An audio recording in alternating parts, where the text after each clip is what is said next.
Oke guys, welcome back to Daily Charting with Toshi, di mana kita akan daily chart your favorite cryptocurrencies. Oke, jadi pada hari ini guys, biasanya kan DCWT sesi kedua, tapi pada hari ini mungkin kita akan bikin DCWT spesial ya. Karena pada hari ini pembahasan kita akan lebih ke tarif dari si Trump ini ya, yang gua rasa cukup janggal ya. Kenapa harus 3 kali ya dibagi menjadi 3 sesi begitu ya. Dan ya makanya ya kalau gue pribadi juga jadi nggak kaget, banyak orang yang ngerasa apakah ini adalah permainan, apakah ini adalah manipulasi dari pemerintahan Trump untuk membuat market gonjang-ganjing, membuat market lebih bearish begitu ya. Karena gini, buat lo yang nggak tahu, ini tarif tuh nggak cuma sekali diumumkan terus market dump, nggak. Ini dibagi menjadi 3 section lah gitu kasarnya. Yang pertama ini terjadi itu di tanggal 2 Februari ya. Di tanggal 3-nya dibatalkan. Jadi tanggal 2 tiba-tiba diumumkan bahwa Trump akan memberikan tarif terhadap Kanada, Meksiko, dan China. 25% seingat gue di masa itu ya. Market drop lah di masa-masa itu ya. Kita bisa di sini di tanggal 2 ya, tanggal 2 tuh drop. Dropnya tapi belum terlalu gede lah, 3%-an ya. Besoknya diumumkan bahwa on hold, tidak jadi, belum katanya. Masih mau nego dulu katanya ya. Nah, ya udah market rally lagi seperti yang kita bisa di sini ya. Nah, udahnya ya, part 2-nya seperti apa? Part 2-nya tiba-tiba pada tanggal 24 Februari ya, kalau di kita 24-23 lah mungkin ya, karena kan ada perbedaan jam ya, sekitar situlah. Yang terjadi apa? Tiba-tiba pengumuman dari Trump bahwa ya, tarif untuk Kanada dan Meksiko akan dilanjutkan. Dan apa yang terjadi? Market drop. Ya, kita bisa di sini tanggal berapa sih tadi, 24 ya, tanggal 24. Nah, di sini nih 24. Boom. Market koreksi signifikan. Nah, udahlah, masuknya ke dump lah ya. Dump nyaris 5%. Begitu ya. Udah dong, kalau sampai situ oke lah. Gue mungkin merasa oke, awalnya mau nego-negonya gagal. Itu masih oke, masuk otak lah ya. Tetapi market udah makin bearish, tiba-tiba sekarang kayak ditambah lagi dengan apa? News bahwa China akan ditambah lagi tarifnya 10%. That's weird. Kenapa nggak dijadikan sekali aja? Oke, kita mau bikin tarif untuk Kanada, lalu Meksiko, dan juga China. Tapi nggak, ini dibagi kayak menjadi 3 event begitu kasarnya. Dan ya seperti yang kita tahu, market itu sangat tidak nyaman dengan ketidakpastian. Ya. Ini dibikin 3 kali tuh ya jujurnya gue nggak kaget. Banyak orang yang ngerasa ini seperti manipulasi. Begitu. Dan di waktu bersamaan, yang very convenientnya adalah Texas baru saja vote untuk membuat Bitcoin Reserve ya. 9-10 vote-nya. Ini terjadi di tanggal 27 Februari alias kemarin ya. Jadi Texas sekarang sudah punya Bitcoin Reserve ya. Sudah diokekan secara hukum. Begitu. Lalu seperti kita tahu juga untuk US in general pun ya, beberapa senator ya itu tuh berusaha untuk mengadvocate supaya si reserve ini cepat di-approve. Begitu. Jadi kayak timingnya kok aneh ya. Apakah ini mereka sengaja melakukan ini ya supaya mereka bisa punya ya, bisa beli Bitcoin ya, bisa akumulasi Bitcoin? Ya gue nggak bilang pasti ya. Tapi timingnya very convenient gitu ya. Dikasih ketidakpastian di market, terus dikasih ya, dibikin orang-orang takut semua ya. Apakah tujuan mereka untuk nyerok? I don't know ya. Tapi sekali lagi timingnya very suspicious menurut gue ya. Itu yang pertama. Yang kedua ya, mungkin nggak bang ya, ini jangan-jangan permainan si Trump supaya the Fed melakukan QE ya. Sebenarnya kalau kita ngomong secara datanya ada aja kemungkinan ya. Ini udah keluar satu ini baru lah ya, satu artikel lah yang dikeluarkan oleh Peterson Institute for International Economics ya. Dia menyatakan bahwa tarif yang dibuat sama si Trump ini ke Kanada, Meksiko, dan China akan membuat US household ya, per satu US household itu kurang lebih 1.200 USD. Itu mereka akan bayar lebih mahal 1.200 USD karena tarif dari si Trump. Itu dari sisi consumer aja ya. Dari sisi bisnis, lo kebayang nggak ya berapa banyak perusahaan-perusahaan di US yang kerjasama dengan perusahaan-perusahaan di Kanada, kerjasama dengan perusahaan-perusahaan di Meksiko, dan tentunya di China juga. Nah, itu tentunya akan membuat perusahaan-perusahaan di US yang banyak kerjasama dengan negara-negara ini, Kanada, Meksiko, dan China, akan jadi kesulitan untuk bisa mungkin mengimpor barang mereka, lalu mungkin juga mengimpor barang mentah mereka, gitu, bahan mentah, dan lain-lain. Ya. Nah, itu tentunya akan membuat ekonomi di US melemah. Nah, apakah ini salah satu cara Trump untuk memaksa si Jerome untuk melakukan QE? ya dengan cara dibikin berkali-kali seperti ini ya ada kemungkinannya aja seperti itu. Ya, karena ini kayak unnecessary gitu, ngapain dibagi menjadi 3? Lu tinggal ngomong aja sekali, oke, kita akan melakukan tarif ya. Dan ini memang sesuai ya. Tarif yang diberlakukan oleh Trump ini sesuai dengan janji kampanye dia ya. Tapi cara implementasinya aneh gitu, kayak maju mundur maju mundur maju mundur. Sengaja bikin market itu nggak nyaman begitu ya. Dan ini kayaknya ada orang yang berpikir yang cuma ngedrop tuh ini ya, yang cuma ngedrop tuh cuma kripto. No. Bukan cuma kripto. Lihat Nasdaq. Lihat juga S&P 500. Drop. So, ya, makanya lagi-lagi ya. Gue bukan bilang ini, oh ini pasti ini permainan dari si Trump, permainan para elit global Amerika. Fix. Enggak, kita nggak bisa bilang fix. Karena pada faktanya tidak ada langsung mungkin bukti nyata yang benar-benar menjerat kalau wah bener nih si Trump memainkan market. Nggak ada. Tetapi very convenient gitu ya. Aneh banget kok, kayak pas banget gitu ya. Cara mereka, tanggal-tanggalnya, lalu kayak sengaja nih kayak kayak kurang drop, tambah lagi, jebret gitu ya. So weird ya. Dan juga timing dari para negara-negara bagian di US dan juga US untuk berusaha terus mendapatkan Bitcoin Reserve. Begitu. So, ya lagi-lagi ya, ini memang kejanggalan menurut gua ya. Dan kalau lu tanya, "Bang, oke Bang, janggal nih ya, ada kemungkinan jangan-jangan mereka memanipulasi harga lah untuk keperluan tertentu." Oke. Nah, tapi menurut lu Bang, kita lebih baik gimana nih? Terus akumulasi atau enggak? Nah, kalau urusan akumulasi atau enggak, kalau gue pribadi akan terus akumulasi. Terus DCA. Sampai kapan, Bang? Ya 2 hal ya, antara 2 hal ini yang terjadi. Yang pertama, seperti biasa Q4 boom ya. Kita Q4 seperti di cycle sebelumnya ya. Nih. Q4 TP beres. Itu adalah yang paling idealnya. Begitu. Nah, kalau yang tidak idealnya seperti apa, Bang? Ya. Yang tidak idealnya seperti yang kita sudah bahas berkali-kali, yaitu kalau sampai jebol di MA50 weekly ya. Ini kayaknya ada yang salah ya berpikirin eksponensial, bukan, ini SMA 50. Gua nggak pakai ini. Gua nggak ada yang pakai eksponensial. Gua semuanya pakai yang simple, SMA, bukannya EMA ya. 50 ya. Kalau di weekly 2 kali weekly close di bawah dari situ, udah tutup posisi. Begitu ya. Kalau gua pribadi, andaikan amit-amit sampai ke situ pun gua masih profit.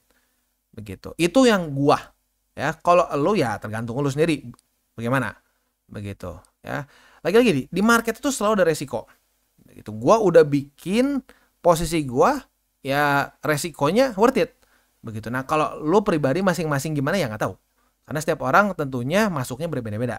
Tapi at least buat lu yang ngikutin saran kita dari 2022 ya, mengikuti juga aturan 70-30, ya in theory lu kalau sampai lu terpaksa harus menggunakan scenario yang tidak ideal dan weekly close 2 kali di bawah MA50 tutup posisi semua, harusnya masih profit.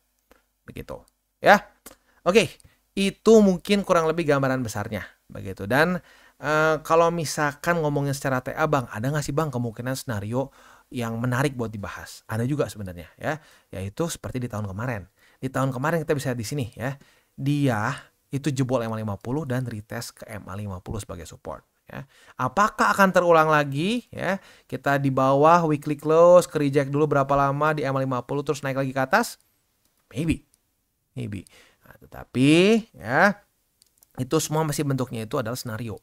Nggak ada yang pasti. Itu yang harus masuk ke otak lu semua ya. Tidak ada yang pasti. Ya, kalau semuanya ada yang pasti, gue udah kaya ya. Udah kayaknya tajir melintir 9 naga lewat semua. Begitu. Jadi sekali lagi tugas kita ngapain? Tugas kita adalah bereaksi terhadap market. Ya. Udah ada fakta data statistiknya, tinggal kita ikutin saja. Selama itu selama skenarionya masih ya skenario yang seperti di cycle-cycle sebelumnya ya, MA50 masih menjadi support, lalu dan kita masih ada kuartal 4, ya udah kita tunggu aja. Kita tunggu sampai ada pembuktiannya kalau sampai dia gagal mempertahankan diri si MA50 sebagai support. As simple as that. Gitu ya. Oke, nah selanjutnya kita akan bahas komen nih. Nah, tetapi sebelum kita masuk ke pembahasan komennya, seperti biasa gue akan disclaimer dulu bahwa semua konten dari TCI ini bukanlah financial advice ya. Semua depan, belakang, semua video gue sebelum-sebelumnya ini bukanlah financial advice. Ini semua bentuknya adalah edukasi. Ya. Lalu bagaimana cara untuk mendukung TCI? Ada banyak caranya. Lo bisa like our video, bisa share our video, atau juga bisa menggunakan link referral kita di bawah. Ya. Dan sekarang kita akan dengar dulu pesan-pesan dari sponsor kita pada hari ini. Oke, today's video is brought to you by Bybit. Di mana di Bybit ini kita bisa melakukan berbagai macam hal, ya, mulai dari yang newbie sampai yang sudah advance. Buat mungkin lo merasa bahwa, aduh bang, gue masih nggak ngerti nih TA, gue masih nggak ngerti charting dan seterusnya, tapi pengen akumulasi, pengen DCA murni. Bisa, lo tinggal masuk ke sini one click buy, di mana lo bisa pilih lo mau pakai apa ya fiatnya, lo tinggal pilih juga asetnya apa. Ya misalkan lo pengen akumulasi BTC. Misalkan setiap hari Senin jam 7 pagi, misalkan gue pengen akumulasi BTC sebesar 100.000 rupiah misalkan ya, lu bisa langsung lakukan di sini, bisa peer to peer, bisa Dana, Bank BRI dan lain-lain. Ini gila ya, bisa pakai BCA Mobile dan seterusnya. Jadi Bybit ini memang cocok banget buat orang-orang yang tinggal di Indo ya, bisa langsung pakai bank-bank yang memang sudah biasa kita pakai di Indo ya.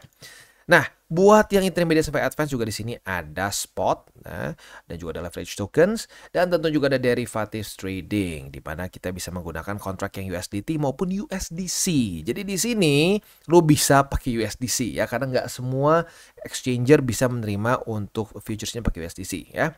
Dan tentu juga lo bisa earning bunga juga dari kripto lo dan lain-lain. Dan tentu juga di sini kita bisa melakukan copy trade ya, di mana copy trade dari Bybit ini sudah cukup terkenal ya, dan kita bisa mendapatkan keuntungan juga. First copy trade kita bisa ada protection 100 USDT loss coverage ya, dan seterusnya ya. Jadi buat lo yang tertarik bisa silakan pakai, klik di link referral kita di bawah. Oke, sekarang kita langsung aja masuk ke komen yang pertama dari Rainer Subrata. Dulu teriaknya altcoin season, sekarang teriaknya do your own research sama not financial advice. Bener banget nih channel-channel di luar sana ya. Kenapa harus teriaknya altcoin season? Karena kalau nggak teriak altcoin season, nggak ada yang mau beli kelasnya.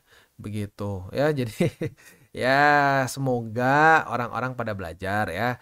Para dukun yang kemarin teriak-teriak altcoin season kan sekarang terbukti salah, ya teriaknya do your own research, not financial advice gitu ya. Jadi apa ke depannya ya? Ya, yang kita bisa petik adalah jangan percaya dukun lagi gitu, karena dukun yang ngaku tahu pun nggak tahu ke depannya mau seperti apa market gitu ya. Next, dari Hari. Kenapa Om Toshi selalu ngingetin menggunakan uang dingin? Ya gini, di saat market terjun seperti ini, kalau pakai uang dingin, hati tetap tenang. Setuju ya. Berpikir jangka panjang aja. Kalau bisa tambah amunisi, ya tambah.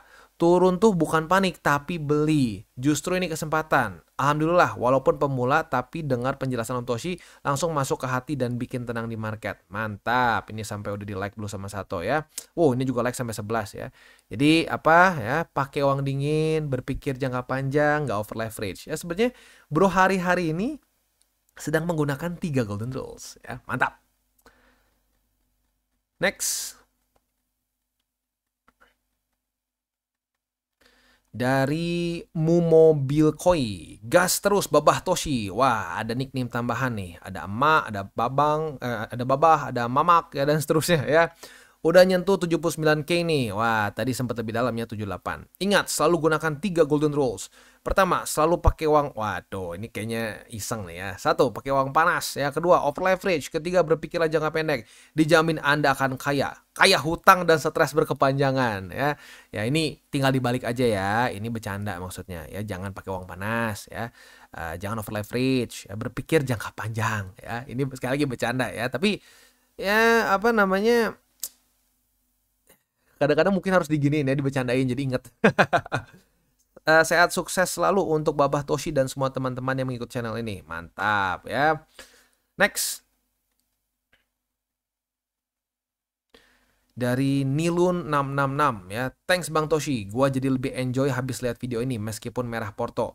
Untung pakai 3 golden rules yang lu saranin. Mantap ya.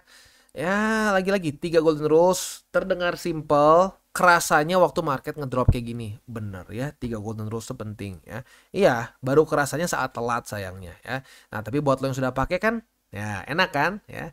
Jantung aman begitu. Next, dari Arini Hadi Pariono. Makasih kok. Oh, ini emaknya dipisah, gue kira manggil gue emak ya. Makasih kok. Video-videonya jadi punya cara pandang yang baru tentang market kripto. Dulu masuk di Maret 23 ya. Cuma entar ini Maret 23 atau Maret 2023 ya. Cuma keluar masuk doang jadi turis katanya ya. Alhasil minus luar biasa karena cuman beli meme and alt yang nggak pernah berani beli and alt nggak pernah berani beli BTC karena dipikir udah terlalu mahal. Sekarang jadi lebih santai, siapin cash lebih di USDT sambil staking. Mantap ya. Next dari PDMGA ya. Kotoshi, harga sekarang udah bagus belum untuk DCA?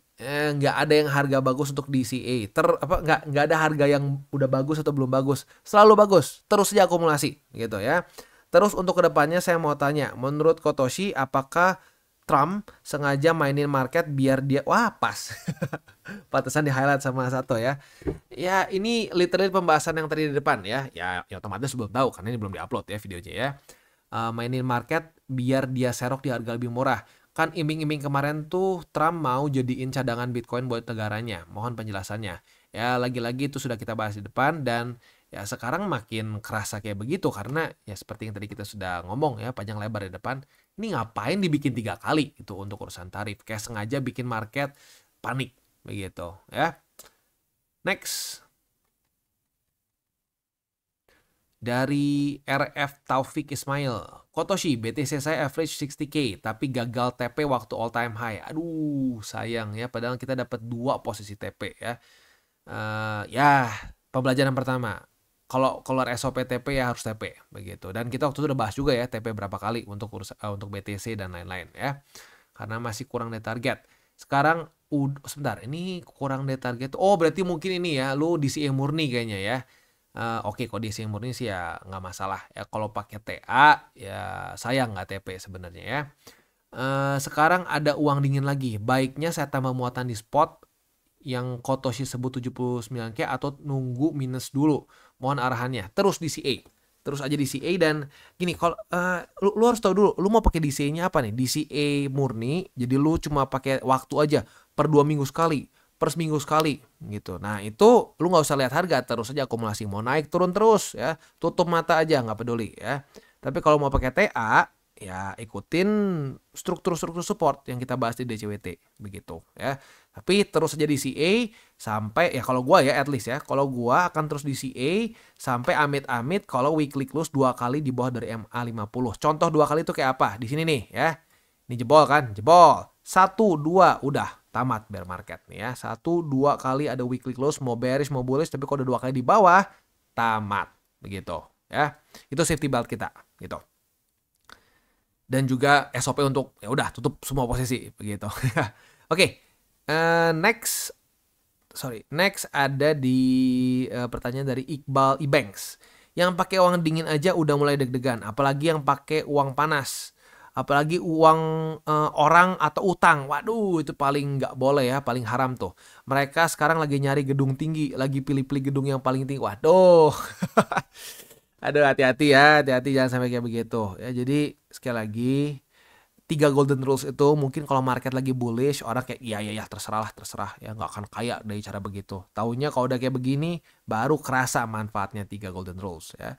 Dan uang dingin itu udah di paling depan, aturan nomor 1 ya. Nggak boleh pakai uang panas, nggak bisa pakai uang panas ya. Kalau udah pakai uang panas tuh lu ada kayak setannya. Udah ada kayak setannya dan itu setan nggak tahu kenapa selalu make worst decisions, selalu pilihan-pilihan terburuk yang keluar kalau udah pakai uang panas tuh. Setannya memang bangke itu ya. Jadi ya sekali lagi ya, jangan tergoda sama sekali untuk menggunakan uang panas ya. Kalau udah pakai uang panas tuh udah setengah menuju neraka lah itu ya. Next dari teknisi HP Bogor ya. Gua pakai 3 golden rules Bang Toshi dan alhamdulillah nggak stres. Aduh, gua happy banget setiap kali kadang dengar kayak gini ya. Cuman stres karena gaji belum cair. Oh, kalau itu beda urusannya ya. Jadi sedih belum bisa DCA lagi. Padahal harga BTC sekarang sedang yahut buat diserok. Tenang ya. Kalau memang sudah waktunya ya ujung-ujungnya tetap aja profit. Itu yang penting konsisten aja. Setiap kali udah ada pos buat akumulasi kripto ya akumulasi BTC ya akumulasi. Begitu ya, nggak usah terlalu distresin. Aduh belum keluar nih, belum cair duitnya, udah nggak apa-apa, santai aja Yang penting pakai 3 golden rules. Begitu ya. Gue harap yang newbie nih ya udah banyak nih testimoni dari para senior kalian yang sudah menggunakan 3 golden rules yang gak stres. Begitu. So, terus aja konsisten ya. Mantap. Next dari Muhammad Faris. Salam Bang Toshi, jujur saya jual semua Bitcoin. Waduh, buat masa ini. Sayang ya. Dan sedikit demi sedikit saya beli balik Bitcoin. Oh, oke. Lu jualnya di mana nih berarti? Baru sekarang atau kemarin-kemarin? Kalau kemarin-kemarin ya udahlah ya. Sekarang katanya lagi beli balik Bitcoin. Semula mungkin institusi besar mereka boleh terus hold Bitcoin sebab mereka adalah syarikat besar, tapi kita ini cuma bilis apa ya? Bilis di lautan, market global. Jadi saya akan jaga account saya dari rugi terus biar market merugikan tapi account saya tetap masih profit. Terus tabur tuai DCA biar kita ada strategi kita sendiri, market boleh bergejolak tapi account kita aman. Semoga berjaya semua, salam tabur tuai. Wah, ini gue jadi bingung. Posisinya berarti lu sekarang udah lagi akumulasi terus udah mulai hijau lagi. Kemarin waktu lu jual semua profit atau gimana? Ya, tapi intinya satu sih, lu tetap DCA, that's the key. That's the key. Dan apalagi kalau lu berpikir jangka panjang, begitu ya, untuk bahkan mikir sampai cycle depan lagi, ya itu nggak masalah, terus aja DCA. Yang penting apa? Konsistensinya aja. Begitu, jangan cuma lagi bullish aja semangat. Waktu bearish pun harus semangat, gitu ya. Next. Wah, thank you. Ada super thanks dari Brozionea ya. Sekali lagi super thanks ini sangat membantu karena seperti yang kalian tahu TCI tidak ada berbayar sama sekali, semuanya for free, nggak ada kelas VIP, nggak ada modul berbayar, semuanya for free. So super thanks. Lalu bagi lo yang menggunakan link referral kita itu sangat membantu perkembangan dari TCI. Jadi sekali lagi thank you untuk Brozionea ya untuk super thanks-nya. Next dari Ivan Sandi. Apakah emang skema yang seperti ini, Bang? Katanya Trump kan mau bayar utang ke Fed melalui Bitcoin. Jadi bikin Trump dulu BTC down, setelah masuk baru kebijakan ditarik biar langsung loncat. Ya, ya ini mungkin yang kayak tadi kita sedikit bahas di depan ya. Dimana ya ini ada nyambungnya gitu. Kan seperti yang kita tahu The Fed itu kan masih belum mau melakukan QE karena menurut mereka ekonomi masih cukup kuat, ekonomi di US ya. Nah, tapi dengan tarif si Trump ini ya, seperti yang ditulis oleh si Peterson Institute for International Economics, mereka menyatakan bahwa ini akan membebani orang-orang US ya. Para penduduk Amerika Serikat, household Amerika Serikat begitu. Dan sebenarnya yang lebih serem lagi bukan householdnya. Yang lebih serem lagi itu nanti perusahaan-perusahaan yang kerjasama dengan Kanada, Meksiko, dan juga China. Dan itu pasti cukup banyak. Nah itu bisa membuat ekonomi US melemah. Kalau melemah, ya the Fed mau nggak mau harus melakukan QE. Begitu. Jadi ada aja sih kemungkinan ini seperti kayak skema atau manipulasi dari pemerintahan Trump mungkin aja. Begitu. Dan kalau untuk bayar utang, sebenarnya specifically ya ke The Fed dan lain-lain juga sih, tapi ya ini masih bentuknya spekulasi karena ya nggak mungkin juga Trump mengakui kan, tapi lagi-lagi ini timelinenya suspicious menurut gua begitu ya. Next dari Muhammad Fadlan. Bang mau tanya, jadi saya alokasi investasi saya 70% di emas, 30% di kripto. Nah di kripto alokasinya 30% BTC, 70% alts. Kebalik ya, harusnya 70% BTC, 30% alts. Sebaiknya saya realokasi dan cut loss semua alt, lalu buat jadi 70 BTC, 30% alt, atau saya tambah posisi biar 70-30 ya bang. Soalnya saya DCA, BTC dan altcoin dari awal 2024. Mohon jawabannya. Bang dan rekan-rekan sekalian. Nah jadi gini ya. Dari 2024 ya sayangnya ya. Berarti banyaknya alts-nya juga udah minus parah begitu ya. Ya sebenarnya gini, alts-nya apa isinya? Kalau isinya alts-nya terlalu spekulatif, market cap-nya terlalu kecil begitu ya. Nah mungkin boleh pertimbangkan untuk tutup posisi dan pindahin ke BTC. Tapi kalau alts-nya yang mungkin kayak BNB lah gitu ya. Mungkin kayak apa lagi ya contohnya ya. XRP lah itu mungkin masih lebih oke ya. Tapi pokoknya gini deh. Sebisa mungkin balikin ke 70-30. Ya 70-nya BTC tentunya ya, bukan alts begitu ya. Gitu aja ya. Dan ini bagus nih ya. Nggak harus semuanya di kripto ya. Gue juga nggak semua di kripto, ada juga di tempat lain. Tapi ini kan namanya juga TCI ya. Gue nggak akan bahas yang lain gitu. Gue akan lebih bahas ke kripto aja. So sekali lagi lu bisa naruh di berbagai macam aset class, nggak cuma di kripto aja ya. Next, beres. Oke. Jadi kurang lebih seperti itu ya untuk DCWT kita pada hari ini, walaupun chartnya minimum ya. Tapi ya nggak apa, hari ini kita lebih bahas mengenai si tarif Trump ini yang cukup aneh ya.